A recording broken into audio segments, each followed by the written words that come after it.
Hi everybody, Dan here. Let's begin with path goal theory. It's an interesting theory and it introduces some new elements over the previous theories. Essentially, path goal theory is a motivational theory. It emphasizes also the relationship between the leader and the followers. So it goes beyond leader behavior. It stresses that the leader's style has to coincide with the characteristics of the followers. Now that's similar to situational leadership, but this is new. Now the work setting has a role in the decision making of the leader. You'll see what I mean. Here is a graphic showing the basic idea. Here are your followers. You are the leader. You set the path leading to the goal. But there are obstacles in that path, and you, the leader, will remove those obstacles, thus providing support for your followers.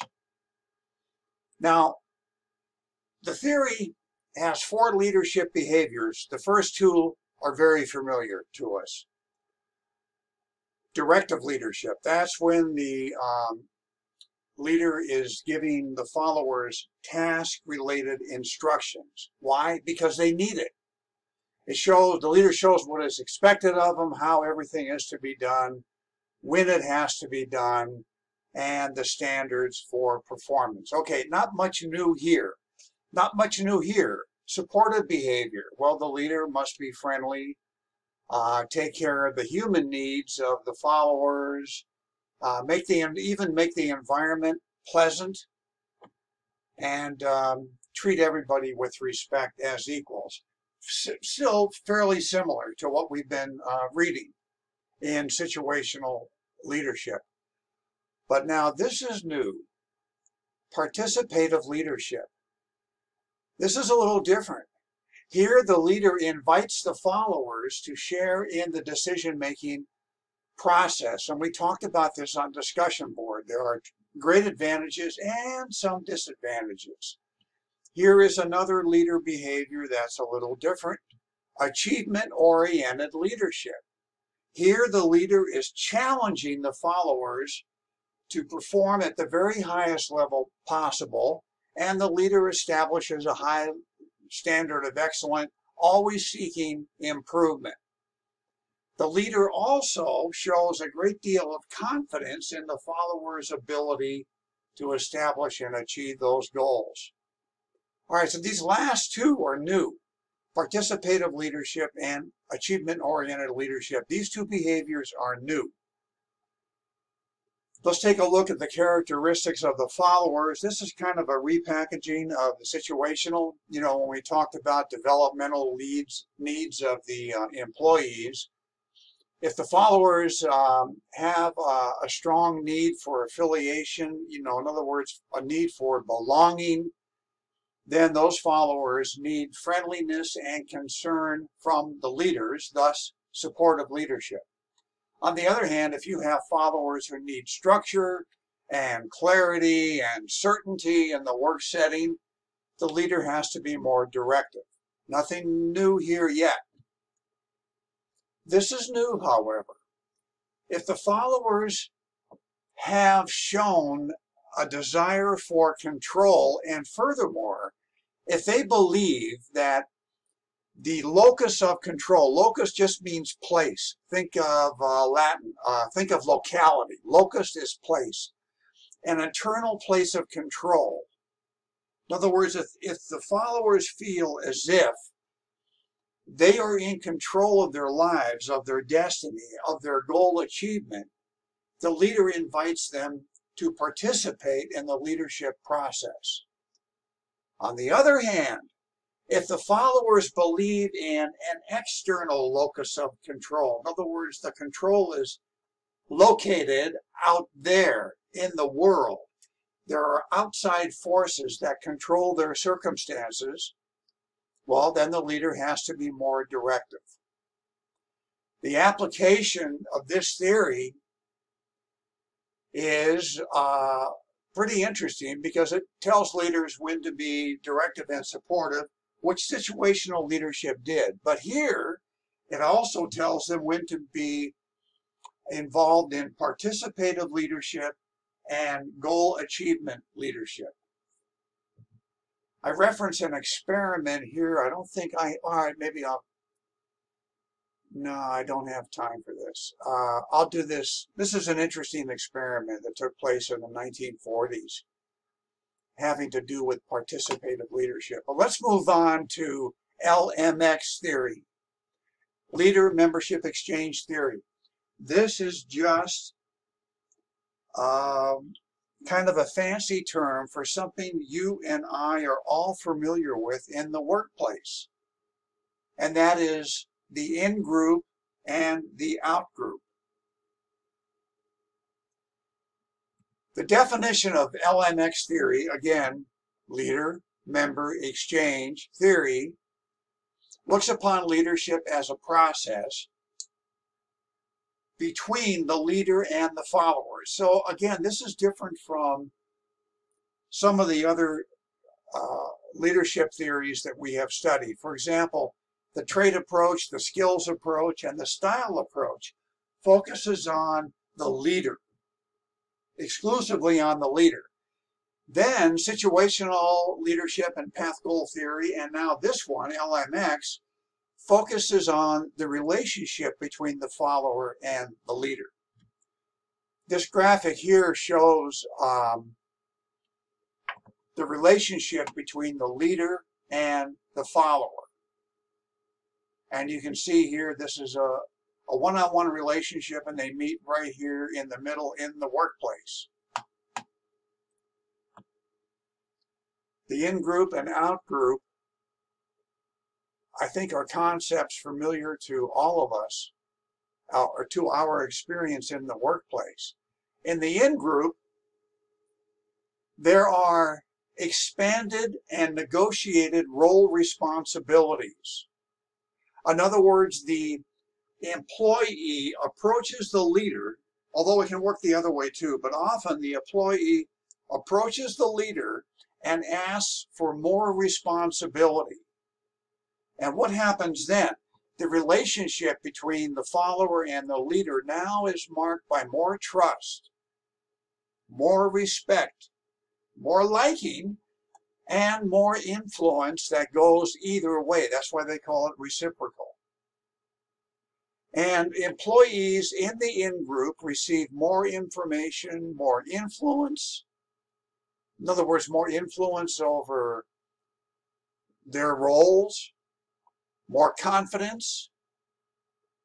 Certainly, I would add more job security and concern than the out-group members experience, because the out-group employees are limited by, or limit themselves, kind of voluntarily limit themselves to the formal employment contract, the defined role. This is what they have signed on to do. And the book says relationships are marked by formal communication based on job descriptions. So then, here is a graphic showing the leader and his or her elite group of followers. Here we call them subordinates.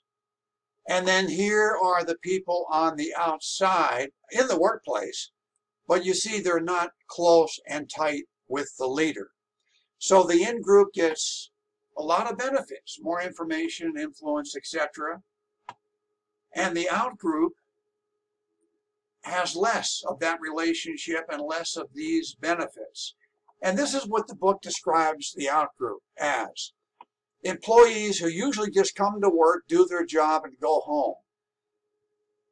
I want to stress that the book, or the author, Northouse, seems to look down on those in the out-group. Why? Because they just come to work, do their job, and go home. Believe me, I would take this in a heartbeat. If I had employees on my team who came to work and actually did their job, I would be tickled pink. So there are reasons why people may want to remain in the out-group. And I can tell you for most of my career in sales, I was out here. I did not want to be in here. This was the last place I wanted to be. I had freedom. I had accountability for myself here as opposed to being part of the in-group. Let's take a look at the phases that make up LMX theory. You'll notice on the top here, there is a stranger phase, then the acquaintance, and then the partnership. So we look at this as a process. When you first join a company, you're a stranger. And as a stranger, your roles are scripted. You have your contract, you have your description, you know what you have to do. Then you get tested a little bit. The boss seems to like you, or maybe you like the boss, and either he or she comes to you or you go to them and you ask for a little more responsibility, and finally you become a partner, in a sense, with the leader, where you negotiate much more in terms of roles and responsibility, and in return you get much more in terms of influence and, I believe, job security. So you see, let's go back to the stranger phase. In the stranger phase, your role is per the contract. The influence is one way. It is the boss to you. You have no influence over your boss. The relationship, they call it exchanges, the relationship is low quality, and according to the book, all you care about is yourself. I have another bone to pick with this concept. The idea of looking out for yourself seems to be looked down upon by the author of our textbook, who wants the employee to evolve to thinking more about the organization and finally the group itself than about oneself. We'll explore this more in transformational theory, but this is something I'm not comfortable with. The idea that the suggestion that, the implication that if you worry about yourself, that somehow you are being selfish. But anyway, you can see that it goes from stranger to acquaintance to partner. The thing is, these phases are not necessarily fixed. For example, an employee in the in-group can go to the out-group. How? Why? Well, let's say you're in the in-group and you or your spouse have a baby. And now you want to spend more time, irreplaceable time, precious time with that child, and you don't want to work overtime. You don't want to do the extra responsibilities, and so you back out slowly.